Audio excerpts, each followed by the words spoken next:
नमस्कार विद्यार्थी मित्रांनो, मी सतीश काळे. एक्झाम स्टडी इंजिनिअरिंग मध्ये तुमच्या सर्वांचे स्वागत. एक महत्त्वाची अपडेट मी आज तुम्हाला देत आहे. डिस्कॉमच्या संदर्भाची अपडेट असणार आहे. इलेक्ट्रिकल इंजिनिअरिंग आणि सिव्हिल इंजिनिअरिंगच्या संदर्भाचं हे अपडेट आहे.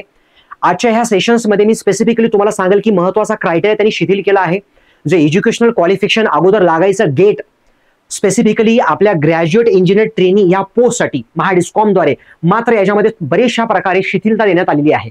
एक्झॅक्टली काय नवीन बदल करण्यात आलेले आहेत आपल्या सगळ्या इंजिनिअरिंगच्या स्टुडंट्सच्या ह्या मागण्यांना जे यश आले आहे, सर्वात पहिल्यांदा त्यांचे मी सहर्ष स्वागत करतो. आणि ह्याच्यामध्ये आता बरेचसे नवीन एलिजिबल कॅन्डिडेट्स एंट्री करणार आहेत. चला बघूया आपण या सेशन्सला. इलेक्ट्रिकल इंजिनिअरिंगच्या 281 पोस्ट होत्या, तुम्हाला माहिती आहे. याच्यामध्ये काही बदल नाही. सिव्हिल इंजिनिअरिंगच्या विद्यार्थ्यांसाठी 40 पोस्ट होत्या. आता ह्याच्यामध्ये महत्त्वाचा बदल काय आहे ते बघण्याची अगोदर थोडक्यामध्ये अगोदरचा क्रायटेरिया कसा होता की गेट एक्झाम कंपल्सरी करण्यात आली होती. गेटचा स्कोर महत्त्वाचा ठरला जात होता मागच्या सिलेक्शनसाठीचा. 2021, 22, 23च्या जो गेटचा क्रायटेरिया, गेटचा स्कोर होता तो ह्याच्यामध्ये कन्सिडर करण्यात येणार होता ग्रॅज्युएट इंजिनियर ट्रेनी सिव्हिल इंजिनिअरिंगच्या पोस्टसाठी, म्हणजे डिस्ट्रीब्युशनसाठी आणि ह्या सिव्हिलच्या पोस्टसाठी. बघूया आपण याच्यामध्ये थोडक्यात ह्याच्या रिक्रुटमेंटची सर्वात महत्त्वाची माहिती, म्हणजे ज्यांना काहीच माहिती आहे त्यांच्यासाठी मी सांगतो आणि नंतर सगळ्यात महत्त्वाचा आपण बदल डिस्कस करूया. बघा, याच्यामध्ये ग्रॅज्युएट इंजिनियर ट्रेनी डिस्ट्रीब्युशन या डिपार्टमेंटमध्ये असलेली ही जी पोस्ट आहे याच्यामध्ये टोटल नंबर ऑफ वॅकन्सीज सुरुवातीला होत्या 281.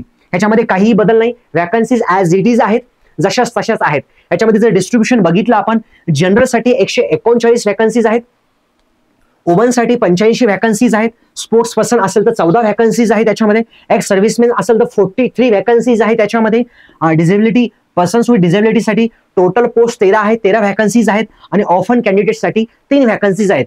हे डिस्ट्रीब्युशन या प्रकारे आहे. कॅटेगरी वाईज तुम्ही याचा स्क्रीनशॉट करून बघू शकता. मात्र ह्याच्यात काहीच बदल नाहीये. नंतर आहे ग्रॅज्युएट इंजिनियर ट्रेनी सिव्हिलसाठी फक्त याच्यामध्ये टोटल वॅकन्सीज आहे 40. चांगल्यात चांगली पोस्ट आहे. पे स्केल पण याचा फार चांगला असतो. लवकरच ऑनलाईन एक्झाम याची होणार आहे. बाकीचे बरेचसे क्रायटेरिया मात्र आपण डिस्कस करूयात. बघा, जनरलसाठी याच्यामध्ये बघितलं तर 20 वॅकन्सीज आहेत, वुमनसाठी 13 vacancies, sports person 1 vacancy, ex सर्व्हिसमॅनला 6 वॅकन्सीज आणि डिसेबल पर्सनसाठीच्या 2, मात्र ऑर्फनला याच्यामध्ये वॅकन्सी नाहीये. सो या टाईपचा ह्या स्पेसिफिकली सिव्हिलसाठीचं डिस्ट्रीब्युशन आहे. याच्यामध्ये मागचा जो एज क्रायटेरिया वगैरे होता ह्याच्यामध्ये पण काही बदल केलेला नाही. याच्यामध्ये काहीच अमेंडमेंट्स नाहीयेत, जशाच तसाच आहे. तुम्ही जर बघितलं डिस्ट्रीब्युशन असू द्या की सिव्हिल असू द्या, पे ग्रुप जो आहे तो सेकंड आहे. त्याच्याविषयी सांगेल मी. 22,000चा हा पे ग्रुप काय आहे, कसा आहे एक्झॅक्टली. तर एज लिमिट जर बघितलं आपण 35चा आहे. याच्यामध्ये जर बॅकवर्ड क्लासेस असतील इन्क्लुडिंग EWS कॅटेगरी, याच्यामध्ये 5 वर्षांचं रिलॅक्सेशन देण्यात आलेलं आहे. याच्यामध्ये अप्पर एज जर बघितलं आपण एक्स सर्व्हिसमॅनसाठी तर ह्याच्यामध्ये 45 इयर्सचं आहे. याच्यामध्ये जर बघितलं आपण अप्पर एज जर स्पोर्ट्स पर्सनसाठी जर बघितलं आपण तर 5 वर्षांचं देण्यात आलेलं आहे. याच्यापेक्षाही म्हणजे 35 + 5 या प्रकारे. आणि याच्यामध्ये अप्पर एज लिमिट जर बघितलं आपण पर्सन्स विथ डिसेबिलिटीचं तर हे 45 वर्षापर्यंत हे रिलॅक्स करण्यात आलेलं आहे. अप्पर एज जर बघितलं आपण ऑफनसाठीचं 5 वर्षांचं आणि या साईडचे अशा टाईपमध्ये. आता जे कॅन्डिडेट्स ऑलरेडी ह्या कंपन्यांमध्ये कार्यरत आहेत वेगवेगळ्या पोस्टला आणि त्यांना ह्या एक्झाम्सला अपियर करायचं आहे, या पोस्टचा एक फायदा घ्यायचा आहे. MSDECL मध्ये जे कार्यरत आहेत त्यांच्यासाठीचं एज क्रायटेरिया आहे 57चा आहे, ॲज इट इज आहे. याच्यामध्ये काही चेंज नाही आहे. ॲज युज्युअल जर पोस्ट असेल ग्रॅज्युएट इंजिनियर ट्रेनी डिस्ट्रीब्युशनसाठी फक्त आणि फक्त इलेक्ट्रिकल इंजिनिअरिंगचे स्टुडंट्स ह्याला एलिजिबल असतील. हे जशाच तसं आहे. थोडासा बदल केला आहे तो एक्सप्लेन करतो. ग्रॅज्युएट GET साठी सिव्हिलसाठी जर बघितलं आपण तर सिव्हिल इंजिनिअरिंगचे स्टुडंट्स आहेत. याच्यामध्ये छोटा मोठा बदल तो आपण डिस्कस करूया. ऑब्व्हियसली डिग्री किंवा डिप्लोमा कुठनं पाहिजे, रिकग्नाइज्ड युनिव्हर्सिटी पासून पाहिजे. याच्यामध्ये महत्त्वाचा एक छोटा क्रायटेरिया समजून घ्या. ह्या रिक्रुटमेंटमध्ये जे स्टुडंट्स डिग्रीच्या लास्ट इयरला आहेत ते मात्र एलिजिबल नसणार. ज्यांची डिग्री कंप्लीट झालेली आहे ते मात्र आता सगळे स्टुडंट्स एलिजिबल असणार आहेत. कारण गेट एक्झाममध्ये त्यांनी काय केली, शिथिलता दिली आहे. ज्या स्टुडंट्सना गेट जरी दिलेली नसेल तरी सुद्धा ते विद्यार्थी ह्या एक्झामला अपियर होऊ शकता. आणि जर गेट असेल तर मग काय, तो ऍडिशनल बेनिफिट्स आपण डिस्कस करूया. त्याला 10% वेटेज देण्यात आलेलं आहे. ते कसं तर डिस्कस करूया आपण. तुम्ही म्हणता डिप्लोमाचे स्टुडंट्स एलिजिबल आहेत का? डिप्लोमाचे स्टुडंट्स एलिजिबल नाही आहेत. इथं डिप्लोमा का बरं मेन्शन केलं? जे स्टुडंट्स डिप्लोमा प्लस डिग्री करून या पर्टिक्युलर पोस्टला अप्लाय करतील त्यासाठीचा हा क्रायटेरिया काय मेन्शन केला आहे, कुठल्याही एखाद्या रिकग्नाइज्ड युनिव्हर्सिटीमधनं त्यांचंही क्वालिफिकेशन कंप्लीट केलेलं पाहिजे असं त्यांचं मत आहे. चला, याच्यामध्ये काही बदल आहे का सर? मोठा नाही. ॲज युज्युअल अगोदर काय लागायचं, अगोदर लागायचं जे स्टुडंट्स ह्या डिस्ट्रीब्युशन पोस्टसाठी अप्लाय करणार होते त्यांच्यासाठी काय लागायचं, इलेक्ट्रिकल इंजिनिअरिंगमध्ये EE कोड किंवा जे काही स्टुडंट्स आहेत वेगवेगळ्या रिस्पेक्टिव्ह ब्रँचेसचे त्यांनी ही ई कोड असलेली एक्झाम, गेटची एक्झाम क्वालिफाय करणं अपेक्षित होतं. बाकीच्या इंजिनिअरिंगच्या स्टुडंटसाठीचा आहे, म्हणजे इलेक्ट्रिकल असेल, बाकीचे जे कोण असतील त्यांच्यासाठी ही एक्झाम कंपल्सरी होती. आणि सिव्हिलसाठी सुद्धा ज्याचा सब्जेक्ट कोड सीई होता, म्हणजे सिव्हिल इंजिनिअरच आहे तो, त्या ज्या स्टुडंट्सना ही एक्झाम क्लिअर केली आहे ते स्टुडंट्स फक्त ह्याला एलिजिबल होते. हे मागचा क्रायटेरिया. याच्यामध्ये आणखी इथे काही बदल केलेला नाहीये, सगळा बदल इथं केलेला आहे, एलिजिबिलिटीमध्ये केलेला आहे. आणि इथे काही बदल नाही. ऍज युज्युअल रिन्युमरेशन जर बघितलं आपण पर मंथचं 22,000 आहे. ऑब्विसली ह्याच पोस्टला पुढे नंतर परमनंट केलं जाईल आणि पुढे त्यांना ऍज अ रेग्युलर पोस्ट मध्ये कन्व्हर्ट केलं जाऊ शकतं based upon your performance and त्यांचे क्रायटेरियाज. ओके, हे जस्ट बेसिक आहे. आता ह्याच्यामध्ये सगळ्यात महत्वाचा बदल म्हणजे हा आहे. आजचं डिस्कशन काय होतं आपलं, तर आजचं डिस्कशन हे होतं महत्वाचं. सर काय बदल केला एक्झॅक्टली ह्यांनी? आता जे स्टुडंट्स बघा, आता 2021ची गेट, 22ची गेट आणि 23ची गेट हे तर कन्सिडर केलंच जाईल, ह्यांना एक विशिष्ट प्राधान्य दिलं जाईल.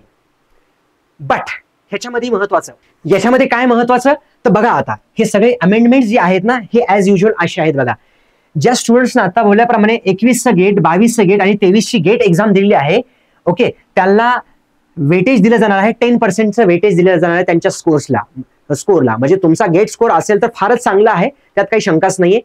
बट ज्या स्टुडंट्सना गेट दिलेली आहे पण क्वालिफाईड नाही आहेत, किंवा गेटच दिलेली नाहीये, किंवा कुठली एकाच वर्षाची गेट दिलेली आहे, वगैरे वगैरे वगैरे, जर असं काही असेल ते स्टुडंट्स देखील ह्या एक्झामला एलिजिबल आहेत. ते इलेक्ट्रिकलचे स्टुडंट्स असू द्या की सिव्हिल इंजिनिअरिंगचे स्टुडंट्स असू द्या. त्याच्यामध्ये आपलं वेटेज जे असणार आहे कशासाठीचा, ऑनलाईन टेस्ट यांची घेण्यात येणार आहे. एक सेपरेट ऑनलाईन टेस्ट घेण्यात येणार आहे. आणि त्या ऑनलाईन टेस्टला 90% वेटेज असणार आहे. आणि बाकीचं 10% जे वेटेज असणार आहे ते तुमच्या प्रिव्हियस गेट स्कोरला असणार आहे.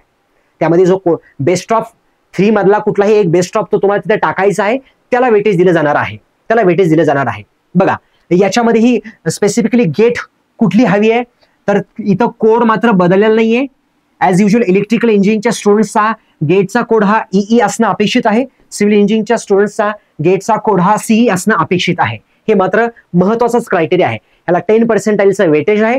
जर तुमचा गेटचा स्कोर असेल त्याला ऍडिशनल छोटंसं का होईना महत्व देण्यात आलेलं आहे. बट नसेलच तर 90% वेटेज तुमच्या ही जी एक्झाम होणार आहे त्याला दिलं जाणार आहे.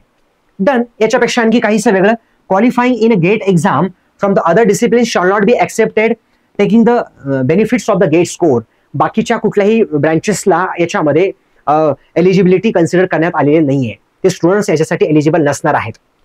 The candidate don't possessing the GATE score will be eligible to apply. All candidates will have to appear for the online test. Online टेस्टला अपियर व्हायचं आहे, हे महत्वाचं. बघा, कॅन्डिडेटचा जर मागचा गेट स्कोर 2021चा, 22चा, 23चा, त्याला तो मेन्शन करायचा आहे as a qualified score application मध्ये. मार्क्स टाकायचे नाहीत, स्कोर टाकायचा आहे, मार्क्स टाकायचे नाहीत. इन आयदर इयर त्या तिघांपैकी बेस्ट ऑफ बेस्ट टाकण्याचा तुम्ही प्रयत्न करावा. आता स्ट्रक्चर कसं असणार तर ह्याच्यामधल्या ह्या महत्वाच्या अमेंडमेंट्स आहेत, थोडंसं काळजीपूर्वक लक्ष देऊन ऐकायचं. याच्यामध्ये काय चेंजेस केले छोटे मोठे. तर बघा, जर पोस्ट जर तुमची जीईटी मध्ये डिस्ट्रीब्युशनची जर असेल तर departmental candidate that is employees of the MSEDCL only possessing degree in engineering and technology in any discipline other than the civil engineering shall be considered under the direct recruitment provided that they will have to appear for the online examination. समजलं? and compete with the other candidates.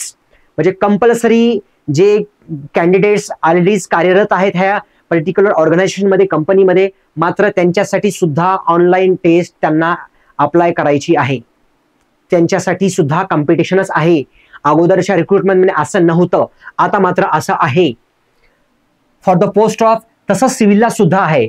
जे कुठले specifically civil डिपार्टमेंटला कार्यरत आहेत किंवा civil through select झालेले आहेत किंवा वगैरे वगैरे ज्यांना सिव्हिलला अप्लाय करायचं आहे त्या कॅन्डिडेटला देखील, जे ह्या कंपनीचे एम्प्लॉय आहेत त्या कॅन्डिडेटला देखील ऑनलाईन टेस्ट द्यावीच लागणार आहे. समजा याच्यामध्ये थोडासा change. When any departmental employee holding diploma in engineering acquires AMIE हे जे आहे associate member of institute of engineers qualification असतं हे. ओके, क्वालिफिकेशन आणि acquires the recognized degree in engineering after undergoing the part time degree course should be treated as per the degree holder in the engineering purpose for the direct recruitment. जर तुमची बाकीची कुठली stream असेल, जर तुमच्याकडे AMAIचं qualification असेल, तर तुम्ही देखील एलिजिबल होऊ शकतात. हे कोणासाठी आहे? Employees of this Mahadiscom. So या टाईपचा हा असा काहीसा क्रायटेरिया आहे. ॲज युजल बाकीचं जशाच तसं आहे. फक्त या सिलेक्शन क्रायटेरियामध्ये ह्या पर्टिक्युलर नोटमध्ये त्यांनी चेंज केलं आहे. बाकी इतरत्र सर्व काही जशाच तसंच असणार आहे. The above mentioned selection process is one time procedure adopted in this recruitment. ह्याच रिक्रुटमेंटसाठी असा बदल करण्यात आलेला आहे.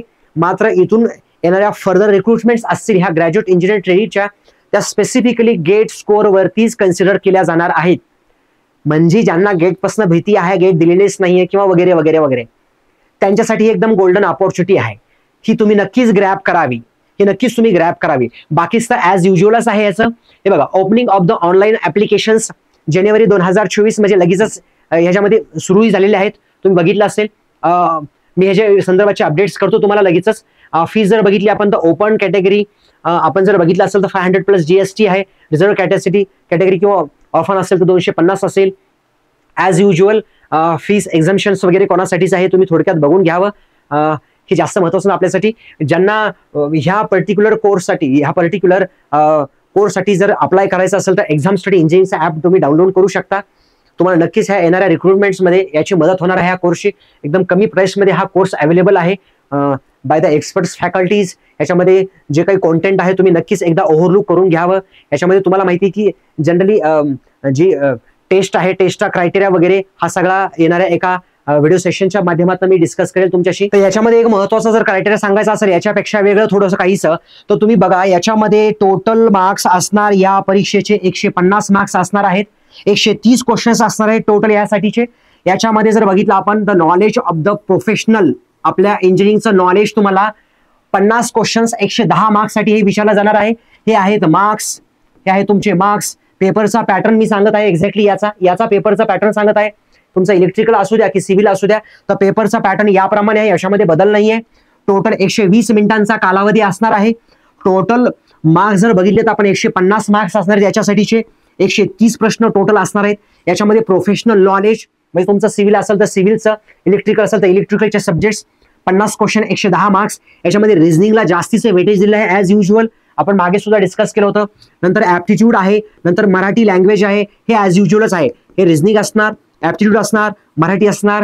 हे बघा याचे मार्क्स याप्रमाणे आहेत.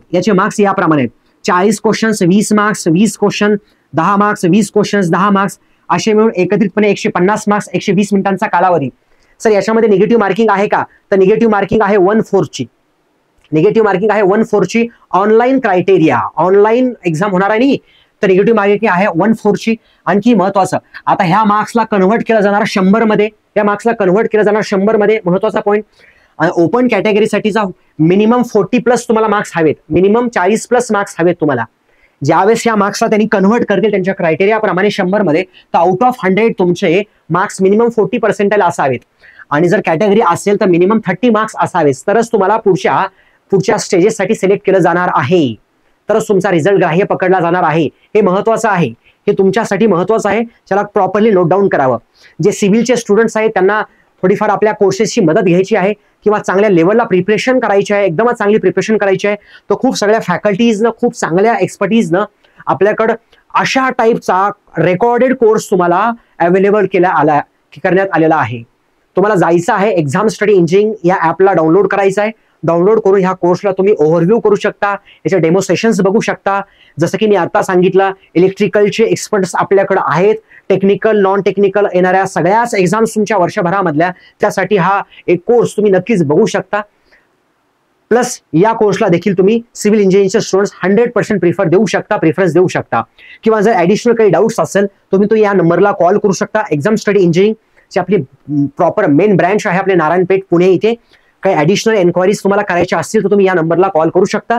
आपल्या टेलिग्राम चॅनलला तुम्ही जॉईन करू शकता. येणाऱ्या फर्दर नोट्स, टेस्ट, जे काही फ्री ऑफ कंटेंट बरंचसं असतं ते आपण त्याच्यावरती वारंवार शेअर करत असतो. अशा एक्झामची अपडेट्स आपण याच्यावरती देत असतो. भेटूया लवकरच अशा काहीशा लाईव्ह सेशन्समधनं.